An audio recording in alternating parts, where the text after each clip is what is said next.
Good morning girls. आज जो 3 question हम देखेंगे that is knowledge management system, knowledge based expert system and office information system. तो इसमें नॉलेज मैनेजमेंट सिस्टम हम लोग ने देखा हुआ अदर सिस्टम में, and knowledge based expert system को हम लोग ने पढ़ा as an expert system other system में। एक बार जल्दी से इन दोनों को रिवाइज करते हैं। तो नॉलेज बेस्ड सिस्टम्स कुछ ऑर्गेनाइजेशंस ऐसी हैं जो आज के टाइम पे इंफॉर्मेशन को ही अपना मेन रिसोर्स बना रही है, जिसके थ्रू वो इनकम कर रही हैं। वो क्या कर रही है, वो दूसरी कंपनीज के लिए, दूसरी ऑर्गेनाइजेशंस के लिए डिफरेंट इंफॉर्मेशंस को गैदर कर रही है, स्टोर कर रही है, और उनकी रिक्वायरमेंट के बेसिस पे उनको रिपोर्ट्स जनरेट करके प्रोवाइड कर रही है। तो वो एक बेसिकली जो क्रिएट कर रही है, वो डेटाबेस नहीं क्रिएट कर रही है, वो नॉलेज बेस क्रिएट कर रही है, और नॉलेज बेस के बेसिस पे वो अपना काम कर रही है। तो नॉलेज मैनेजमेंट सिस्टम का मेन रोल होता है डिफरेंट एरिया की नॉलेज को एक जगह पे रखना, उनको स्टोर करना, और फिर उनको उससे टैक्टिक नॉलेज बनाना या उनसे एक्सप्लिसिट नॉलेज गेन करना। मतलब डिफरेंट टाइप्स ऑफ नॉलेजेस जो हमारी दूसरी ऑर्गेनाइजेशंस को चाहिए हैं अपने प्रॉब्लम सॉल्विंग के लिए, उसको जनरेट करना। Clear? Next is knowledge based expert system, तो जिसको हम लोग ने एक्सपर्ट सिस्टम के फॉर्म में पढ़ा था। तो एक्सपर्ट सिस्टम में दो चीजें होती हैं। एक्सपर्ट सिस्टम में एक होता है नॉलेज बेस और एक होता है इन्फ्रेंस इंजन।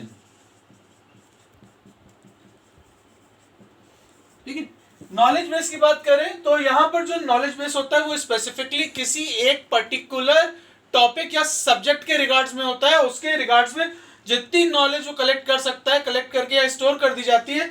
और इन्फ्रेंस इंजन का रोल होता है कि वो सिस्टम को इस केपेबल बनाए कि वो फर्दर लाइव वायर यानी कि रियल वर्ड से अपने मतलब की इंफॉर्मेशन को कैप्चर कर सके और उसको स्टोर कर सके। तो ये जो पर्टिकुलर सिस्टम होता है ये ह्यूमंस की बहुत ज्यादा हेल्प कर सकता है किसी एक टॉपिक के रिगार्ड्स में। सपोज जैसे हमने एक एग्जांपल लिया हुआ था माइसिन।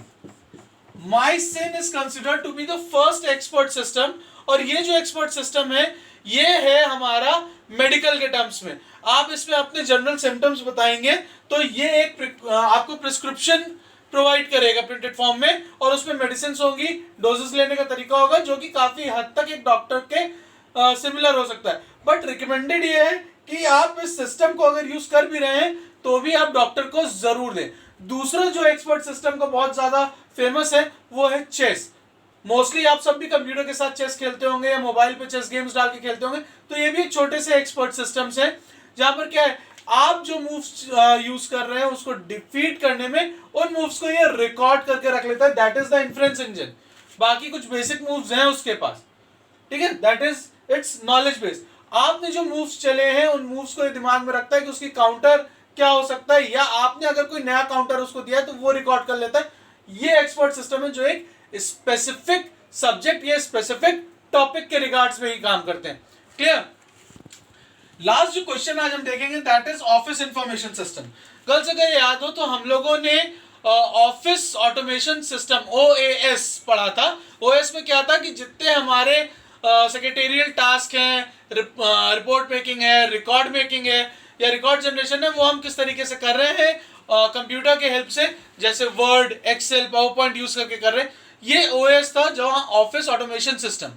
ऑफिस इंफॉर्मेशन सिस्टम में अगर आपको याद हो तो हम लोग ने एक एग्जीक्यूटिव इंफॉर्मेशन सिस्टम पढ़ा था जिसमें हम लोग ने कम्युनिकेशन की बात की थी कि हम किस तरीके से कम्युनिकेट करते हैं, हम किस तरीके से नोटिसेस, मेमोज, एक हायरार्की को पास ऑन करते हैं। तो अब अगर मैं OAS और ये जो मेरा एंटरप्राइज इंफॉर्मेशन सिस्टम था, एग्जीक्यूटिव इंफॉर्मेशन सिस्टम था, इसको मैं मर्ज कर दूं तो मेरा ऑफिस इंफॉर्मेशन सिस्टम जनरेट होगा, जहां पर हम ऑफिशियल वर्क के साथ साथ कम्युनिकेशन भी हायरार्की वाइज कर पाएंगे।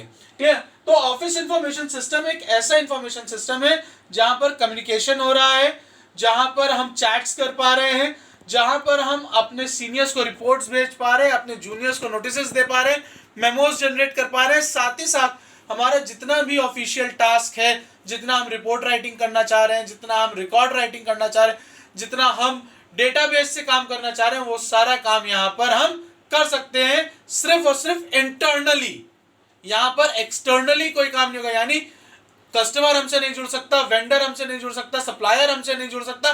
हम सिर्फ इंटरनल काम कर रहे हैं इसमें, ठीक है। तो ऑफिस ऑटोमेशन सिस्टम में अगर हम थोड़ा सा एग्जीक्यूटिव इंफॉर्मेशन सिस्टम मर्ज करें तो हमें मिलता है ऑफिस इंफॉर्मेशन सिस्टम। तो आपके क्वेश्चन पेपर के ये 3 क्वेश्चंस, जिनमें से 2 हम लोग पहले कर चुके थे और एक ये नया क्वेश्चन आज डिस्कस किए हैं। कल मेरी कोशिश होगी कि हम आपको डेटाबेस के बारे में थोड़ा सा बात करें। Thank you girls.